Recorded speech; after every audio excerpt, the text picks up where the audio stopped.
Herkese merhaba arkadaşlar, kanalımıza hoş geldiniz.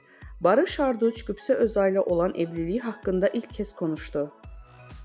Katıldığı bir programda özel hayatına dair konuşan Arduç, evlilik kararının acele alınmadığını özellikle vurguladı.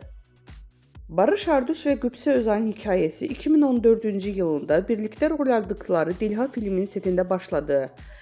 7 yıl süren bir birlikteliğin ardından çift pandemi döneminde evlenme kararı aldı. 2022 yılında Can Asya ile kucaklarına aldı ve ailelerini büyüttüler. Evliliğe dair en dikkat çeken sözleri ise ilişkide dengeye verdiği önem oldu. Barış Arduç, hayat sadece evlenmekten ibaret değil. Eşinizle sıkılmayı da başarabilmeniz lazım.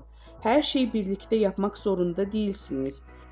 Birbirinize alan açmak evliliğin en önemli parçalarından biri diyerek uzun soluklu ilişkilerinin sırrını paylaştı.